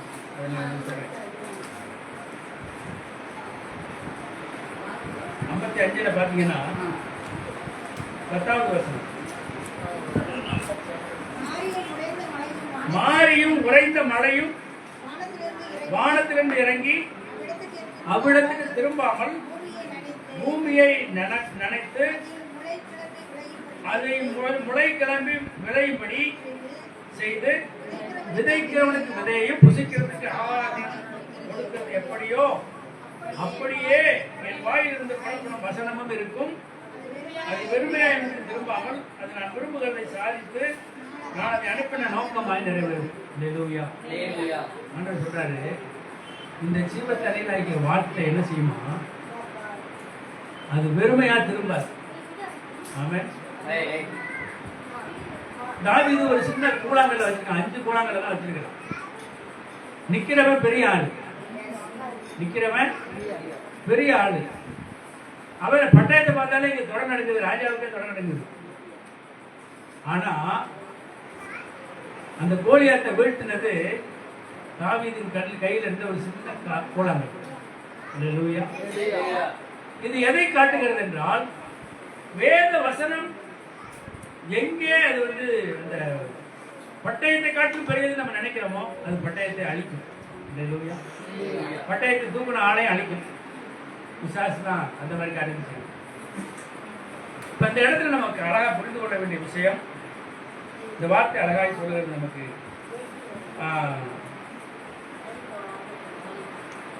என்ன செய்ய என்ன நடக்கும்? அந்த வார்த்தையை திரும்ப வாசிக்கும் பொழுது, அந்த வார்த்தை திரும்ப வாசிக்கும் பொழுது நம்ம கீழே 12 நீங்கள் மகிழ்ச்சியாய் புறப்பட்டு சமாதானமாய் கொண்டு போகப்படுவீர்கள். பர்வதங்களும் மலைகளும் உங்களுக்கு முன்பாக கம்பீரமாய் மங்கி வெளியின் மரங்கள் எல்லாம் கைகொட்டும். என்ன வெளியில் மரங்கள் எல்லாம் என்ன செய்யுமா? கை கொட்டும். அல்லேலூயா, அல்லேலூயா. வெளியில் மரங்கள் எல்லாம் கை கொட்டும். பாருங்க, இன்னொரு 54:6 பாருங்க. கைவிடப்பட்டு மனநொந்தவரான பெண்ணை போலவும் இளவயதில் மனம் செய்து தள்ளப்பட்ட மனைவியை போலவும் இருக்கிற உன்னை கர்த்தர் அழைத்தார் என்று உன் தேவன் சொல்லுகிறார். நம்ம கைவிடப்பட்ட நிலைமையில, தள்ளப்பட்ட நிலைமையில, ஆதரவற்ற நிலைமையில இருக்கும்போது மனம் நொந்து போய் ஒரு பெண்ணுடைய வாழ்க்கையில் அப்படிப்பட்ட ஒரு அனுபவம் நடந்தா அந்த பெண்ணுடைய மனநிலை எப்படி இருக்குமோ அதை போல வாழ்க்கையில எல்லாம் இழந்தாச்சு, ஒண்ணுமே கிடையாது அப்படின்னு எதிர்பார்த்து காத்திருக்கும் போது நான் உன்னை அழைச்சேன் அப்படிங்கிற நான் உன்னை அழைச்ச உண்மையா போய்க்கிறேன். உண்மைதானே? எனக்கெல்லாம் அவ்வளவு சந்தோஷமா இருந்த வாழ்க்கை போய் ஒண்ணுங்களா போய் போடுறதுக்கு துணி இல்லாம ரோட்ல மாத்து துணி இல்லாம அலையிற நேரம், மாத்து துணி இல்லாம அலையிற நேரம். அப்பதான் ஆண்டவர் தூக்கி எடுத்து வெளியே கொண்டு வரும். நான் வெக்கத்தை விட்டு வெளியே சொல்றேன். நான் அவ்வளவு தரங்கட்ட நிலைமைக்கு கீழே தாழ்த்தப்பட்டேன். தள்ளப்பட்ட கல்லாக இருந்த இயேசு கிறிஸ்து என் வாழ்க்கையின் தலைக்கல்லாய் இருந்தார். நமக்கு வந்தார், உங்களுக்கு வந்தார். எப்போ அதுக்கு ஒரு கதை சொல்லுவாங்க. ஒரு கட்டடம் கட்டும் போது அந்த வேலை செய்யற ஆட்கள் ஒரு கல்லை எத்தி விட்டுட்டே போயிட்டு இருப்பாங்க. அந்த கல்லு தேவையில்லை, ஏன்னா அது ஒரு உடைச்ச கல், சின்ன கல், ஒரு மூளைக்கல்லுக்கு அந்த கல்லு எதுக்குமே உதவாது. அப்படி தள்ளிவிடப்பட்ட கல் கட்டி முடிக்கப்படுற நேரத்துல கரெக்டா அந்த கல்லுக்கு பொருத்தமான ஒரு இடம் பேலன்ஸ் விழுந்துச்சு. எல்லாரும் தேடி பார்த்துருக்காங்க. அப்ப அந்த கொத்தவாட்டுக்கு அந்த எத்தி விட்ட கல்லை இருக்கவங்க அதையா சரியா இருக்குங்க. அப்ப அந்த கல்லை கொண்ட வச்சோன்னா அந்த கட்டடம் முழுமையாக காக்கப்பட்டது போல நீங்க இயேசு கிறிஸ்து இல்லாத வாழ்க்கை கல் இல்லாத வாழ்க்கை, மூலக்கல் இல்லாத வாழ்க்கை. ஆமென். அல்லேலூயா. இயேசு கிறிஸ்து இல்லாத வாழ்க்கை மூளைக்கல் இல்லாத வாழ்க்கை. அப்ப இயேசு கிறிஸ்து தலைக்கு மூளைக்கல்லாய் வந்த உடனே வாழ்க்கையுடைய தரம் மாறுது, தகுதி மாறுது, புத்தி மாறுது, செயல்பாடு மாறுது, பேச்சு மாறுது, வாழ்க்கை மாறுது, எல்லா சூழ்நிலையும் மாறுது. தரித்திரம் மாறணும். ஆனா நம்ம எப்படி இருக்கோம்? தரித்திரம் மாறணும். அல்லேலூயா. தள்ளப்பட்ட கல்லாக கிடந்தேன் ஐயா, எடுத்து என்னை பயன்படுத்தி வருகிறேன். தள்ளப்பட்ட கல்லாக கிடந்தேன் ஐயா, எடுத்து என்னை பயன்படுத்தி வருகிறேன் ஐயா. அப்பா உமக்கு நன்றி, ராஜா உமக்கு நன்றி, இயேசு அப்பா உமக்கு நன்றி, ராஜா உமக்கு நன்றி. நிறைய ஆதாரங்கள் வச்சுக்கிறேன். கடைசியா முடிக்க விரும்புறேன். டைம் ஆயிடுச்சு, முடிக்க விரும்புறேன். யோவான் 7:37-38 வாசி.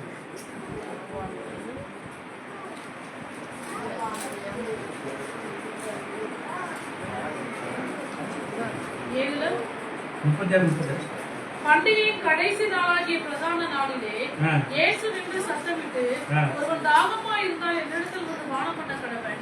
வேத வாக்கியம் சொல்லுகிறபடி என்னிடத்தில் விசுவாசமாய் இருக்கிறவன் எவனோ அவன் உள்ளத்திலிருந்து ஜீவ தண்ணீருள்ள நதிகள் ஓடும் என்றார்.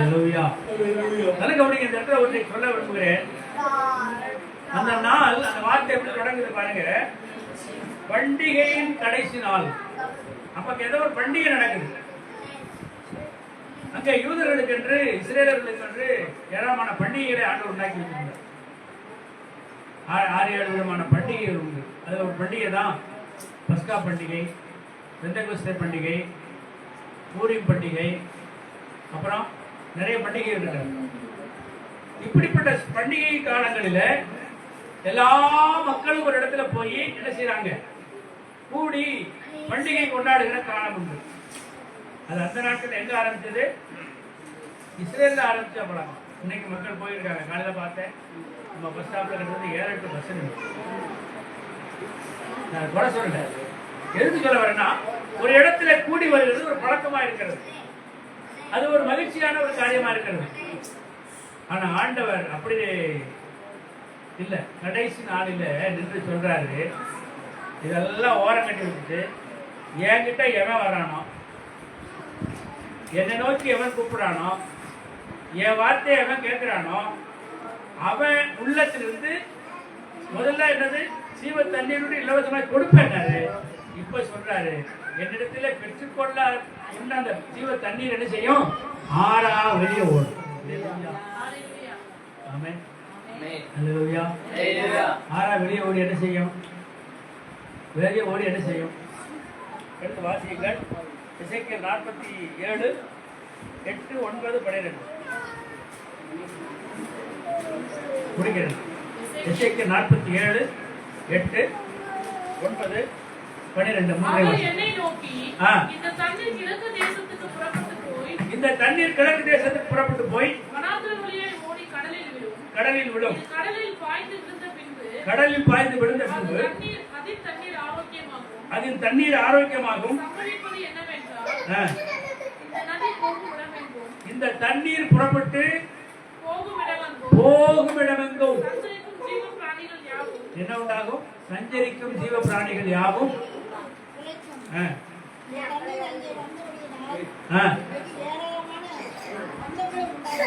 என்ன உண்டாகும்? மச்சங்கள் உண்டாகும். என்னது? மீன்கள். இந்த நதி போகும் இடமெல்லாம் ஆரோக்கியப்பட்டு பிழைக்கும். அல்லேலூயா. பாருங்க, அழகாய் சொல்லப்பட்டிருக்கிறது 8 9 12 இதோட முடிக்கிறேன். இந்த ஆண்டுடைய சமூகத்துல இந்த அதிகாரம் எதை குறிக்கிறது என்று சொன்னால், ஒரு ஆவிக்குரிய வெளிச்சத்தை காட்டுகிறார் எசேக்கியேல். அவர் ஆவியில தூக்கி போறார், சரீரம் விட்டுட்டாரு, ஆவியில தூக்கி போய் ஒரு நதியை காட்டுகிறார். அந்த நதியை காட்டும் பொழுது நதியில தண்ணி ஓடுது. முதல்ல அடி எடுத்து வச்சு உள்ள கொண்டு போறாரு, கணக்கான அளவு இருக்கிறது. பிறகு இன்னும் கொஞ்சம் 1000 முழம் அளந்து போகும்போது முழங்கால் அளவு இருக்கிறது. இன்னொரு 1000 முழம் அளந்து போகும்போது இடுப்பளவா இருக்கிறது. இன்னொரு 1000 முழம் அளந்து போகும்போது நீச்சாளமாக இருக்கிறது, நீச்சலாளமாக இருக்கிறது. அல்லேலூயா. இதாங்க ஆவிக்குரிய அனுபவம். இதுதான் ஆவிக்குரிய அனுபவம். ஆவிக்குரிய அனுபவம் எதை குறிக்கிறது என்றால், முதல்ல நம்ம பார்த்தோம், ஆரோக்கியப்பட்டு பிழைக்கும். இந்த நதி போகிற இடமெல்லாம் ஆரோக்கியம் உண்டாகும். இந்த நதி போகிற இடமெல்லாம் ஆசீர்வாதம் உண்டாகும். இந்த தேவனுடைய வார்த்தையாகி இந்த நதி, இந்த ஜீவ தண்ணீரானது நதியாய் பாயும் பொழுது அங்கு ஒரு பெரிய மாற்றம் உண்டாகும், ஒரு பெரிய ரட்சிப்பு உண்டாகும், ஒரு பெரிய விடுதலை உண்டாகும், ஒரு பெரிய எழுப்புதல் உண்டாகும். இந்த வசனம் சொல்ற அதிகாரம் நமக்கு சொல்லுகிறது, முதல்ல கணக்காளவு போடுறதுக்கு ஒன்றும் தெரியாது. கொஞ்சம் தள்ளி இன்னும் கொஞ்சம் ஆழம் இன்னும் கொஞ்சம் போனோம்னாக்கா முழங்கால் அளவு வரும், கொஞ்சம் அனுபவம் கிடைக்கும். இன்னும் கொஞ்சம் நெருங்கி போனோம்னா இடுப்பளவா இருக்கிறதுல இன்னும் கொஞ்சம் அனுபவம் கிடைக்கும். அப்புறம் இன்னும் கொஞ்சம் தள்ளி போயிட்டோம்னா அல்லேலூயா, அல்லேலூயா, நீச்சல் ஆழமாய் போய்விடும். அப்புறம் என்ன செய்யணும்? நீச்சல் ஆழத்துக்கு தண்ணிக்குள்ள போயிட்டா நம்ம நீச்சி தான் ஆகணும், இல்லைன்னா என்ன செஞ்சிருவோம்? முங்கி போவோம். ஆகவே ஆண்டவர் நீச்சல் ஆழத்துக்கு கொண்டு போய் பயிற்சி கொடுத்து அங்கே நடத்துகிறவராக இருக்கிறார். அல்லேலூயா. பாருங்க, அங்க இந்த அதிகாரத்துல நமக்கு அழகாய் சொல்லப்பட்ட காரியம், இந்த நதி போய் கடல்ல விழுவது, கடல் தண்ணீர் சுத்தமாகுது. கடல் என்பது எதை குறிக்கிறது? இங்க கடல் என்ற வார்த்தை போடப்படுகிறது. மக்கள் கூட்டம், ஜனங்கள். அல்லேலூயா. இந்த ஜீவ தண்ணீராகிய நதி மக்களுக்குள்ள போகும் பொழுது மக்கள் ஆரோக்கியமாகிறார்கள், விடுதலை ஆகிறார்கள், சுத்திகரிக்கப்படுகிறார்கள், சுகமாக்கப்படுகிறார்கள், ஆசீர்வதிக்கப்படுகிறார்கள், சமாதானம் கிடைக்கிறது, சந்தோஷம் கிடைக்கிறது, மகிழ்ச்சி உண்டாகிறது. அல்லேலூயா, அல்லேலூயா. அந்த நதி போற இடத்துல இந்த தண்ணீர், ஜீவ தண்ணீராகிய நதி நம்முடைய உள்ளத்துல இருந்தது. அது உலகத்துக்குள்ள போகும்போது கட்டாயமா நம்மளை சந்திக்கிற மக்கள் அந்த மகிழ்ச்சியை பெற்றுக் கொள்ளும்படியா அது மாற்றும். செய்யாட்டி போனாலும் ஒரு நாள் மாற்றும், ஒரு நாள் மாற்றும். சௌரி யோசிச்சிருப்பாங்க, ஐயோ கிறிஸ்தவ சபைக்கு போயிருந்தா நம்ம வீட்டு பார்க்குறவங்க நினைச்சுட்டுவாங்க, அதை பண்ணுவாங்க எதை பண்ணுவாங்க அப்படின்னு யோசிச்ச நாட்கள் உண்டா இல்லையா? யோசிச்சா ஏதாச்சும், ஏன்னா அது மாதிரி பண்ணுவாங்க, ஒன்று நடக்கும் நடக்கும். நான் சொல்லியிருக்கிறேன் உங்களுக்கு ஒரு தடவை புதூரில் ஒரு ஒரு பெரிய முக்கியமான ஒரு நண்பர் எடுத்திருக்கிறாரு. நிறைய பேர் மதிப்பு இருக்கிறாங்க, சபைக்கு போனவங்க இருக்கிறாங்க. அப்படிப்பட்ட அந்த நண்பர் மகளுக்கு நான் திருமணம் நடத்தி வச்சேன். திருமணத்தையும் மறைமுகமாக நடத்துகிறேன். ஏன் எங்கள் ஆளுநர் தெரிஞ்சு கொண்டு வந்து அல்லேலூயா. ஆனால் நான் என்ன சொல்றேன்னா, ஆண்டவருக்காக நிற்கும் போது பாதுகாப்பு அல்லேலூயா. ஆண்டவர் எக்ஸும் பொழுது எல்லா மாற்றங்களும் தானாய் வந்தோம். அதனால நம்ம என்ன செய்யக்கூடாது, போய் ரொம்ப இவங்க அப்படிலாம் பண்ணாம அமைதியா அப்படியே பிரேயர்ல கொண்டு போ என்ன நடக்கும், மாற்றம் வரும், ஆசீர்வாதம். அல்லேலூயா. இந்த தேவனுடைய வார்த்தையானது ஒரு மனுஷனை அழிக்காது, வாழவும்.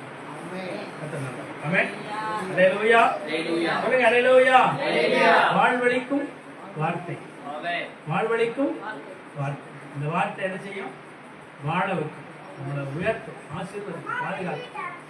ஆகவே நம்ம என்ன செய்யணும், இப்ப என்ன பார்த்தோம், முதல்ல தாகமா இருக்கணும், கையை தூக்கி சரண்டர் ஆகணும்.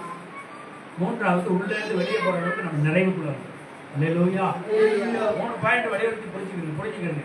செய்தியுடைய சாராம்சம், முதல்ல தாகமா இருங்க. வறண்டது விடாய்த்ததுமான நிலத்துல தண்ணீர் ஊற்றினா என்ன நடக்கணும் தெரியும். மானானது நீருடைய வாய்க்கு கதறுவது போல கதறும் போது என்ன நடக்கும் தெரியும். அல்லேலூயா. ஆகவே என்ன நம்ம அந்த தாகத்தோடு இருக்கும் பொழுது நம்முடைய இருதயம் நிறைவான ஒரு சந்தோஷத்துல வருது. இந்த சந்தோஷத்தை மற்றவர்களுக்கு சொல்லும் பொழுது அது ஒரு பெரிய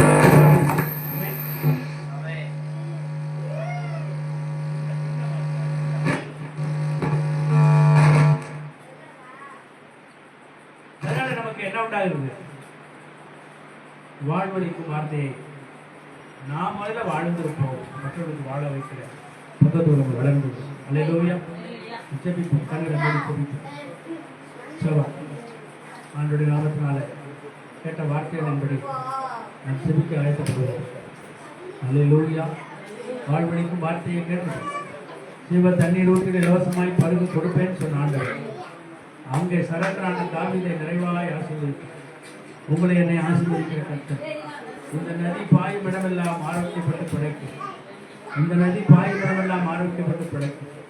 இந்த நதி எங்கெல்லாம் போதோ அது நீச்சாளமாய் கொண்டு போகும், அது மகிழ்ச்சியாய் நிறைவாய் கொடுக்கும். பிரியமானது, அவனுடைய வார்த்தையின்படி நான் தொடர்ந்து வாழ நம்மை அர்ப்பணிப்போம். கரங்களை உயர்த்தி சரண்டராங்க, அப்படியே ஆண்டோட்ட சரண்டராங்க, ஆண்டோட்ட சரண்டராங்க, ஒப்பு கொடுங்க ஆண்டோட்ட. வாய் திறந்து சரண்டராங்க. கரங்களை உயர்த்தி, ஆண்டவரே நான் உம்மிடத்துல ஒப்பு கொடுக்கிறேன், என்னை என் வாழ்க்கையை ஒப்பு, குடும்பத்தை ஒப்பு கொடுக்கிறேன், சூழ்நிலையை ஒப்பு கொடுக்கிறேன், என்னுடைய காரியங்கள் எல்லாவற்றையும் ஒப்பு கொடுக்கிறேன். ஆண்டவரே நீ நடத்த போதுமானவர். ஆண்டவரே ஆரோக்கியம், ஆசீர்வாதம் எல்லாம் உங்களிடத்தில் இருக்கிறது, நீங்க கொடுக்க போதுமானவர். அல்லேலூயா. அல்லேலூயா. உமக்கு நன்றி ஆண்டவரே, உமக்கு நன்றி. உம்மை நன்றியோடு துதிக்கிறோம், நன்றியோடு துதிக்கிறோம், நன்றியோடு துதிக்கிறோம், உம்மை நன்றியோடு துதிக்கிறோம். அல்லேலூயா. அல்லேலூயா. ஆமென். ஆண்டவரே தோளில் சுமப்பவர் நீர்தானே, துதித்து போற்றிடுவே. தோளில் சுமப்பவர் நீர்தானே, துதித்து போற்றிடுவே. மடியில் தேக்குபவர் மகிழ்ந்து துதித்திடுவே. என்னை மடியில் தேக்குபவர் நீர்தானே, மகிழ்ந்து துதித்திடுவே. அல்லேலூயா. அல்லேலூயா. அல்லேலூயா. அல்லேலூயா. அல்லேலூயா. அல்லேலூயா. அல்லேலூயா.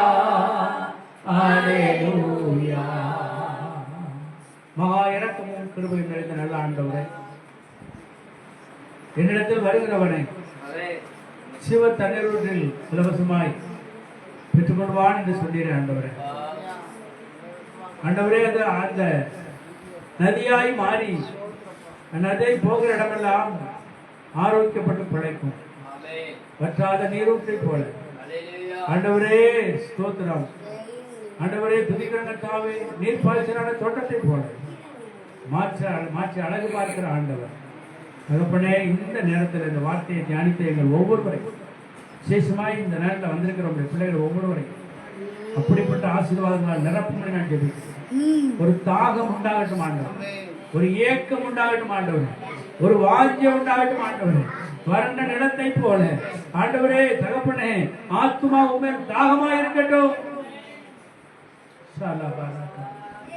கல்லான இருதயங்கள் உடைக்கப்பட, சரியான இருதயங்களாய் பொருத்தப்பட ஆண்டவரை நவமான இருதயங்களை கொடுத்து ஆண்டவர் நடத்தும்படியாக கரத்தில் ஒப்பு கொடுத்து ஜெபிக்கிறோம். நீர் இன்னும் அதிகமாக நடத்தப்படுகிற நன்றி பொருட்படுத்தப்படுங்க. ஆசீர்வதிக்கிறேன். இயேசு கிறிஸ்துவின் நாமத்தில் ஜெபித்து ஆசீர்வதிக்கிறேன். செபங்க எழுதுகிறோம்.